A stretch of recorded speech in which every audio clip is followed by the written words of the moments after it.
Assalamualaikum warahmatullahi wabarakatuh. Bismillahirrahmanirrahim. Alhamdulillahi rabbil alamin. Wassalatu wassalamu ala asyrafil mursalin Sayyidina Muhammadin wa ala alihi wa sahbihi ajma'in. Subhanaka la ilma lana illa ma 'allamtana innaka antal alimul hakim. Wa la hawla wa la quwwata illa billahil aliyyil azim.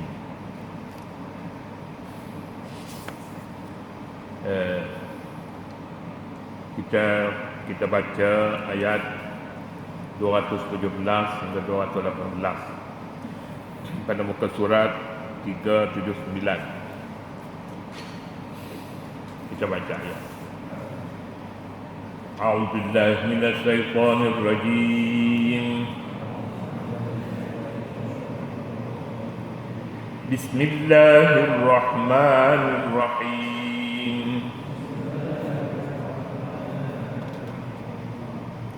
يسألونك عن الشهر الحرام قتال فيه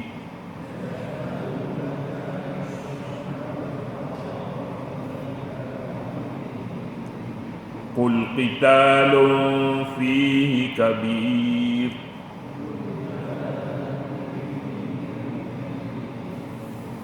وصد عن سبيل الله وكفر به والمسجد الحرام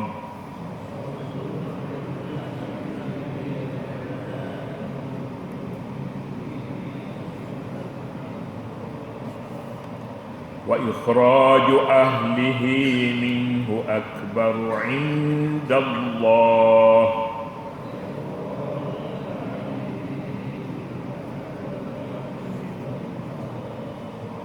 والفتنة أكبر من القتل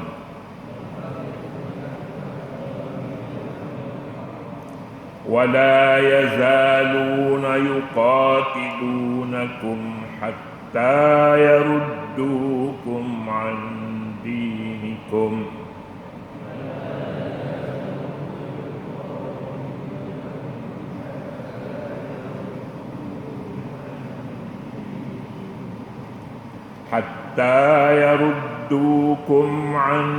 دينكم إن استطاعوا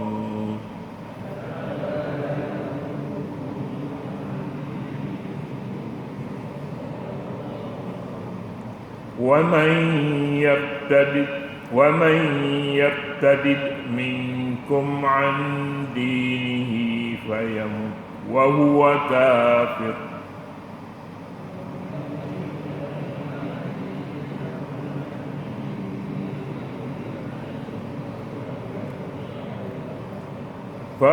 فأولئك حبطت أعمالهم في الدنيا والآخرة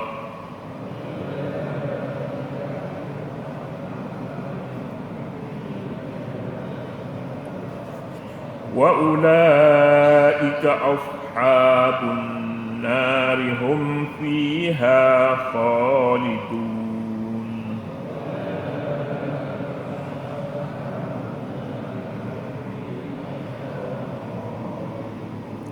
إن الذين آمنوا والذين هاجروا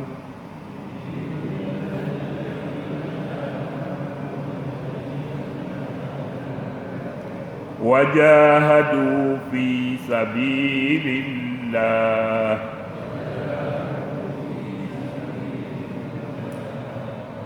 أولئك يرجون رحمة الله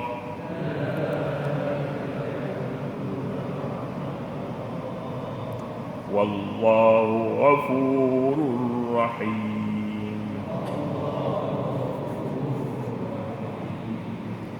صدق الله العظيم.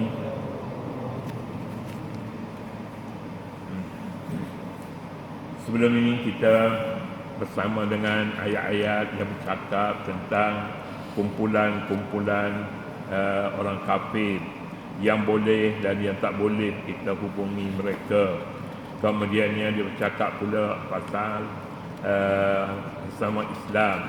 Diungkapkan dalam Al-Quran, orang Islam saudara kepada orang Islam yang lain. Al-Muslimu akhul Muslim, la yazlimuhu wa la yakhzuluhu, hinggalah seterusnya. Kemudiannya orang kafirnya disebutnya Yahudi dan Nasara. Lain-lain tak disebut. Yahudi dan Nasara. Padahal pada zaman Nabi pun masih ada selain daripada Yahudi dan Nasara orang-orang yang bukan Islam, disebut Yahudi dan Nasara. Baiklah, kalangan ulama fiqh membahagikan orang kafir ini kepada beberapa bahagian. Selain daripada kafir zimmi, Yahudi dan Nasara ini sepanjang sejarahnya mereka ini zimmi. Mereka ingin menjaga keselamatan orang Islam yang berada bersama-sama mereka. Nabi selepas berhijrah ke Madinah, Nabi buat satu gabungan antara agama-agama Yahudi, Nasara dan Islam. Musyrikin satu pihak, kemudian satu pihak lagi Yahudi, Nasara dan orang Islam. Ini gabungan ini namanya Ahzab gabungan. Jadi selepas itu ketika gabungan ini, apakah bukti-bukti perjanjiannya? Bukti-bukti perjanjiannya sama-sama jaga keselamatan. Orang Yahudi, orang Nasara bekerja sama dengan Islam, mereka jaga juga keselamatan orang Islam yang berada di Madinah. Demikian juga sebaliknya. Kalau orang Yahudi diserang, orang Islam akan bertanggungjawab sebenarnya akan keselamatan mereka. Demikian juga lain-lain antara tiga agama ini. Tetapi keadaan sudah berubah sampai pada hari ini.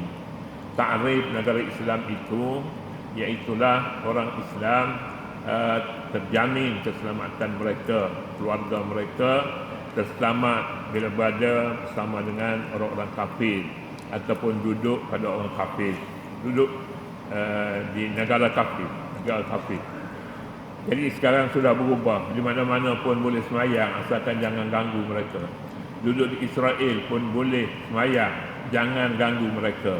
Untuk jaga keselamatannya, mereka tentukan pukul berapa yang boleh pergi ke Masjid Aqsa, siapa orangnya, berapa ramai. Macam kita lah, kita di sini nak masuk masjid pun dia cek umur ada berapa, duduk di mana, telefon nombor berapa, tulis nama, kemudian test muka atas dahi tu. Kalau tidak, tak boleh masuk lah.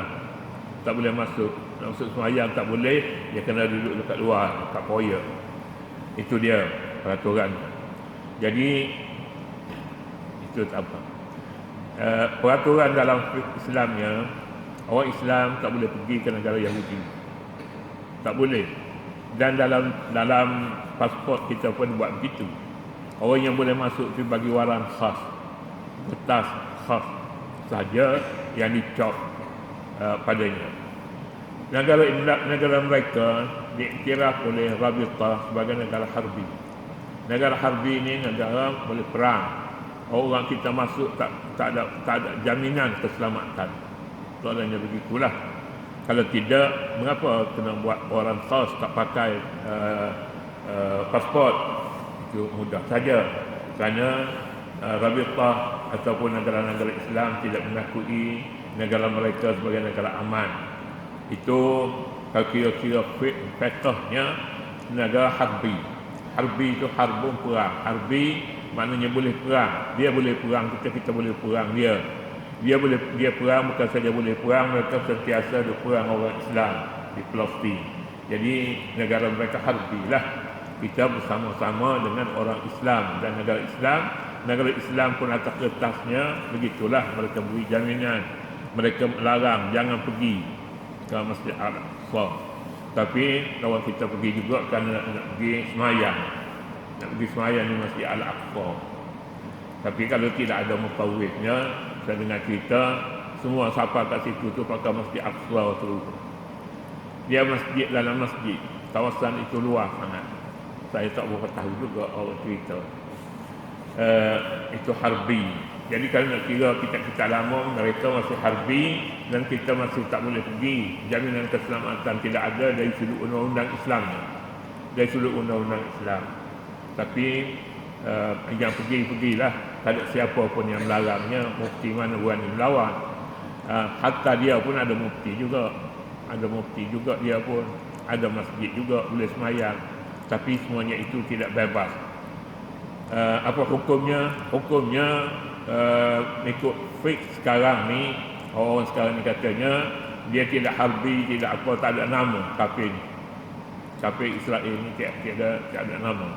Yang kedua kafir mustakman. Mustakman ini dia masuk dengan jaminan keamanan dan keselamatan. Misalnya orang luar dia masuk ke sini ke Malaysia, jaminan khas.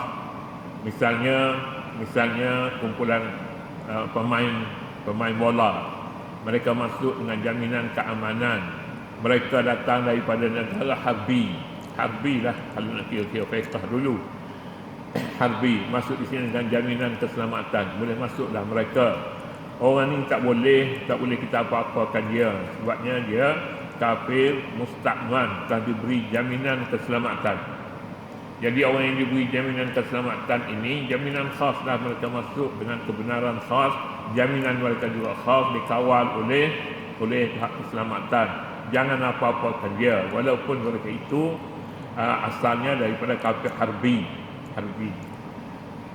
Itulah dua kafir zimmi. Satu lagi zimmi. Zimmi ini kafir yang berada di negara Islam. Apa yang kita namanya mereka warga negara Islam. Warga negara Islam. Namanya zimmi. Zimmi ini hak pribadi. Jadi jaminan keselamatan terhadapnya pribadinya itu sendiri. Mereka menjadi warga negara Malaysia khas. Jadi ini tidak dipertikaikan lagi soal keselamatannya. Tapi kafir zimmi ini dia kena bayar, tak bayar zakat tapi dia bayar cukai. Orang Islam ada jaminan keselamatan sebab mereka bayar zakat. Jadi oleh sebab itulah orang bukan Islam pun saya dipahamkan ada yang minta supaya mereka juga boleh dibayar zakat. Boleh bayar zakat. Sekarang mereka nak bayar zakat pun tak boleh. Nak bayar zakat buat apa mereka? Mereka ada tujuan. Kalau mereka boleh bayar zakat, wang zakatlah mereka mahu untuk buat gereja dia pun. Pula mereka wang zakat. Sekarang ni dia tak boleh, dia minta wang zakat. Tiba-tibanya tak boleh dapat zakat. Alasannya apa? Alasannya dia tak bayar zakat. Okey, kami bayar zakat. Boleh? Oh, tak mahu juga. Orang Islam tak mahu juga bayar zakat. Jadi bagi mereka ini adalah satu perkara yang boleh dipertikaikan tentang keluarga negaraan mereka. Warga negara mereka bukan warga negara Islam, tapi warga negara Malaysia. Sama juga kita pun warga negara Malaysia juga. Agama Islam, mereka agama senyap sekurang-kurangnya, ataupun mereka ini warga negara apa dia, kalau tidak kata warga negara Malaysia lah begitu. Kemudian selesailah yang tu, kita akan masuk pula kepada satu kumpulan ayat, iaitu ayat yang kita bacakan tadi, yas'alunaka 'anil syahril haram qitalun fihi qul qitalun fihi kabir. Di dalam Islam ini dia ada beberapa bulan jaminan keamanan, jaminan tak ada perang. Tiada perang. Di mana tiada perang dalam bulan-bulan tertentu. Zulqa'dah, Zulhijjah, Muharram, Safar. Rasanya begitulah 4 bulan. Al-arba'atu al-ashhurul hurum, bulan-bulan perang, bulan-bulan haram perang. Jadi mereka dalam sebulan, dalam setahun ada 4 bulan. Bulan aman, bulan tak boleh perang.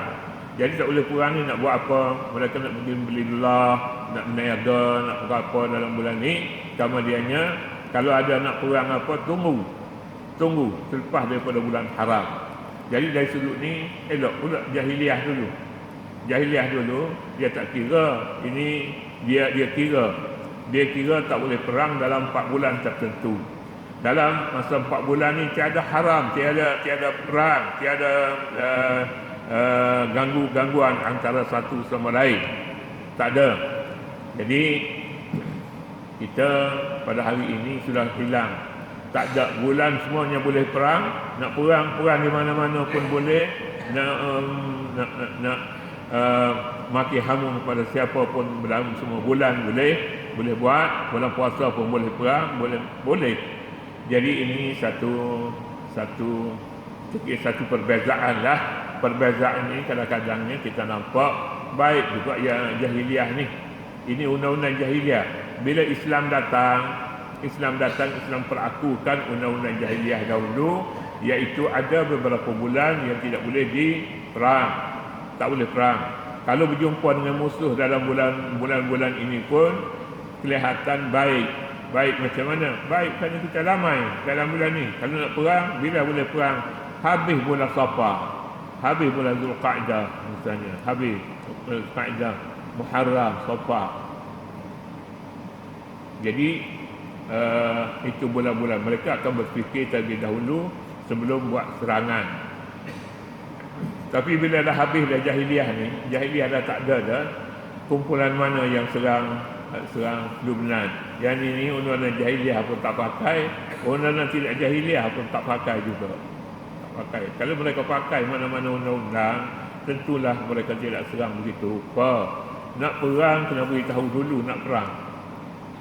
Isytihar perang, baru boleh pergi serang, barulah boleh buat apa-apa tindakan, dan mesti tahu sebabnya, beri peluangnya. Isytihar nak perang malam Rabu misalnya. Islam perang, Nabi SAW selalunya memulakan peperangan itu, peperangan pada akhir malam. Akhir malam, maknanya pukul 4 pagi mula serang. Saya rasa itu terpulang kepada strategi masing-masing lah. Tapi Nabi dia perang pada akhir malam, dan diisytiharnya terlebih dahulu bahawa sekarang ni bulan perang, masuklah bulan yang boleh kita perang antara satu dengan lain. Perang artinya serah kepada nasib. Kita bertempur di medan perang, kemudian di sana kita akan tentukan siapa menang, siapa kalah. Itulah lebih kurangnya. Kemudiannya, yas'alunaka 'anis syahril haram. Mereka bertanya kepadamu, hai Muhammad, tentang hukum peperangan pada bulan haram. Bulan haram, ada 4 bulan yang diharamkan ini. Mereka sudah tahu bulan-bulan yang diharam perang, tapi sengaja mereka ingin bertanya Nabi sama ada benar apa yang mereka terima saranan ataupun maklumat yang ditinggal oleh nenek mereka daripada kaum jahiliah. Yas'alunaka, mereka akan bertanya kamu, mereka akan bertanya 'anis syahril haram qitalin fi, daripada bulan haram qitalin fihi, berperang dalam bulan ini. Bulan apa wahai Muhammad diharam kita berperang? Qul qitalun fihi kabir wa saddun 'an sabilillah wa kufrun bihi wal masjidil haram, hinggalah seterusnya. Mereka akan bertanya tentang bulan haram, bulan berapa haram perang, tapi Nabi tidak jawab yang tu. Nabi jawab haram. Qul qitalun fihi kabir, jawablah hai Muhammad, qitalun fihi, berperang dalam bulan haram ini adalah dosanya besar. Perang dalam bulan haram tidak ada sebab, nak perang saja kira nak perang, ini dosanya besar. Dalam bulan apa? Dalam bulan haram. Perbuatan itu dosanya besar. Nabi SAW boleh jawab begini. Kalau orang tanya bulan haram, sebutlah Muharram, Safar, Rabiul Awal, Rabiul Akhir, misalnya sebut nama bulan. Tapi Nabi tidak sebut yang tu, tak sebut nama ketika jawab. Kenapa tak penting kamu tanya apa-apa nama apa bulan? Semua bulan itu haram perang. Qitalun fihi, perang dalam bulan ini haram.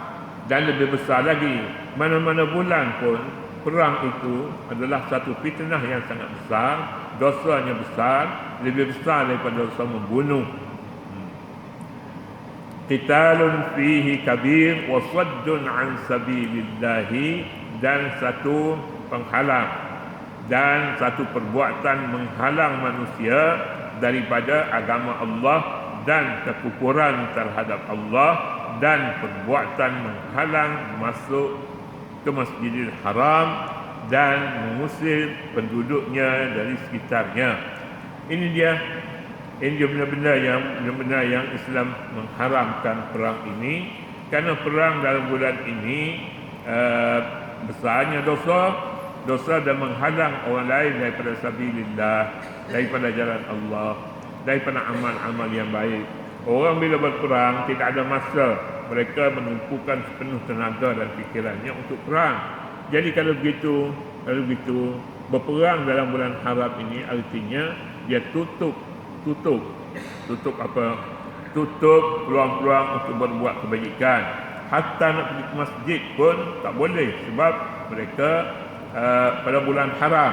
Wal masjidil harami, dan masjidil haram. Masjidil haram ni pasal apa? Masjidil haram maknanya ini satu halangan nak pergi ke masjid, dilarang. Ada ahli-ahli dari musuh-musuh sedang berkawal di Masjidil Haram. Jadi dengan itu berperang itu sendiri adalah haram, kerana dia boleh membawa kepada saddun an sabilillah, menghalang daripada sabilillah, wa kufrun bihi, dan kufur kepada sabilillah, kufur kepadanya, wa ikhraju ahlihi minhu akbaru indallah, dan mengeluarkan orang masjid daripada masjid itu lebih besar lagi di sisi Allah Subhanahu wa taala.